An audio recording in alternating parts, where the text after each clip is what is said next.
প্রথমে বলবো ভিডিওটাকে লাইক করুন। যারা ভিডিওটা দেখছেন দয়া করে আপনারা ভিডিওটাকে লাইক করবেন। ভিডিওটা লাইক করলে ভিডিওটা অনেকজনের কাছে পৌঁছয় এবং যারা আমার চ্যানেলটা নিয়মিত দেখেন তারা চ্যানেলটাকে সাবস্ক্রাইব করুন।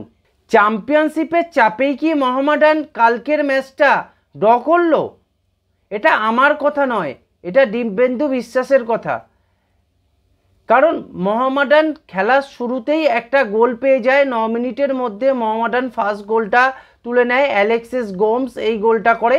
কিন্তু ম্যাচ যত গড়াতে থাকে প্রথমার্ধে ততই ইন্টারকাশি মোহামেডানের ওপর প্রেসার ক্রিয়েট করতে থাকে এবং এই প্রেসার ক্রিয়েটটা করতেই থাকে এবং ফার্স্ট হাফে মোহামেডান 1-0 লিড নিয়ে লকার বক্সে যায়। কিন্তু এটাই ছিল কিন্তু মোহামেডানের সবচেয়ে ভালো মোমেন্ট যে মোহামেডান ফার্স্ট হাফে লিডটা নিয়ে হাফ টাইমে তাদের ড্রেসিং রুমে ফেরে এবং তারপরে যখন সেকেন্ড হাফ শুরু হয় সেকেন্ড হাফে কিন্তু মোহামেডান তাদের গেমকে ইমপ্রুভ করেই নিয়েছিল।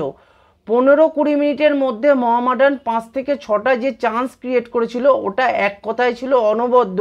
ওখান থেকে 3টে থেকে 4টে গোল হওয়াটাই ছিল স্বাভাবিক। কিন্তু মোহামেডান স্ট্রাইকাররা কালকের একেবারেই অফ কালার ছিল, শুধু অ্যালেক্সিস গোমস ছাড়া।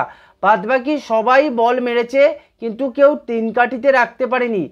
বিশেষ করে অরিন্দম বিশ্বাস যে বলটা একদম এডি হার্নান্ডেজকে গিফট করলো সেই বলটা থেকে অবশ্যই এডি হার্নান্ডেজের গোল করা উচিত ছিল। এডি হার্নান্ডেজ একদম ইজিভাবে অরিন্দমের হাতে মেরে দেয়। এর ফলে কি হয় না, অরিন্দম অনেকটা আত্মবিশ্বাসীও হয় এবং টিমের যে অপোনেন্ট টিমের যে স্ট্র্যাটেজি ছিল যে আমরা প্রেসার করব সেই প্রেসারে ওরা সাকসেসফুল হয় এবং হাই প্রেসটা তারপর থেকেই আরও তুলতে থাকে। যদিও ওখানে মোহামেডান গোলটা করে দিত তখন 2-0 ডাউন হয়ে গেলে কিন্তু ইন্টারকাশি আরও ডিপ্রেশনে চলে যেত এবং আরও ডিফেন্সের ওপর যে একটা যে অনীহা এবং গোলকিপারের ওপর যে ফ্রাস্ট্রেশন সেটা ফুটে উঠতো এবং তার ফলে মোহামেডান কিন্তু অনেক বেশি চান্স ক্রিয়েট করতে পারত।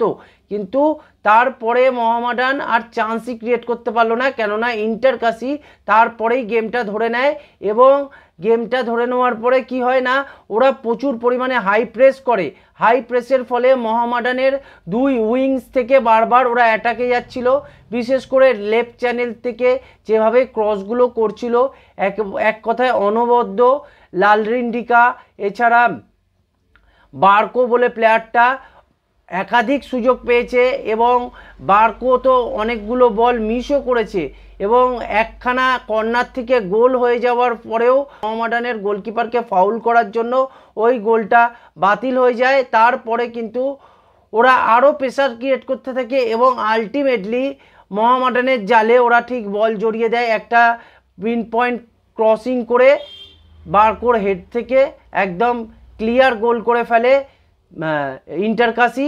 সেখানে কিন্তু মোহামেডান যে 1 গোলের লিড ছিল সেটা 1 গোলটা থেকে 1-1 হয়ে যাওয়ার ফলে কিন্তু মোহামেডান আর সেভাবে অ্যাটাক করতে পারেনি। তারপরে মোহামেডানকে অনেকটা দুর্বলই লাগছিল এবং এই দুর্বলতা কিন্তু মোহামেডানের, এটা মনে রাখতে হবে, মোহামেডান কিন্তু পরের বছর আইএসএল খেলার জন্য টিম করছে এবং এই বছরেও যা খেলছে সেটা আইএসএলের কথা মাথায় রেখেই খেলছে।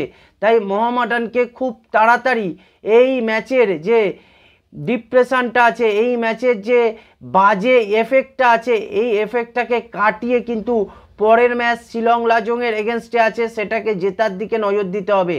এটাই মোহামেডানের কিন্তু মূল লক্ষ্য হওয়া উচিত।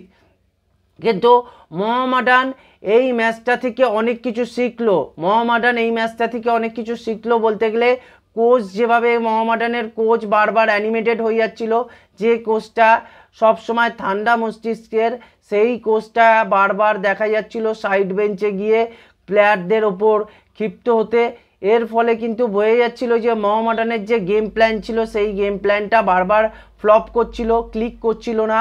তাই জন্য মোহামেডান কোচ বারবার বোঝানোর চেষ্টা করছিল কিন্তু আলটিমেট হয়নি এবং যেন তেন প্রকারে মোহামেডান 1-1 গোলে ম্যাচটা ড্র করে। এটাও আমি বলবো ভালো রেজাল্ট। পরের ম্যাচটা যদি মোহামেডান জিততে পারে তাহলে মোহামেডান আই লিগ চ্যাম্পিয়ন হয়ে যাবে। এই কথা ভেবে কিন্তু এই রেজাল্টটাও খুব একটা খারাপ রেজাল্ট বলে আমি মনে করছি না।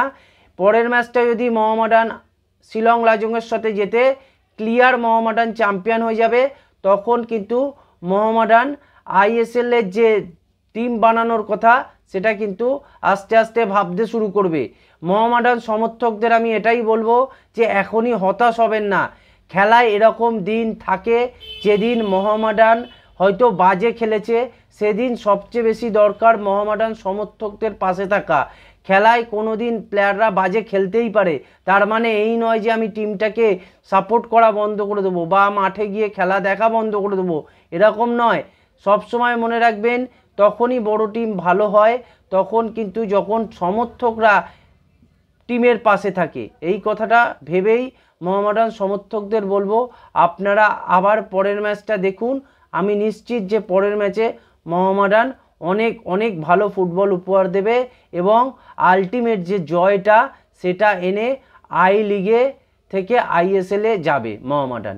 এই ছিল আজকের ভিডিওটাকে লাইক করুন, ভিডিওটাকে শেয়ার করুন এবং ভিডিওটাকে কমেন্ট করুন এবং চ্যানেলটাকে সাবস্ক্রাইব করুন।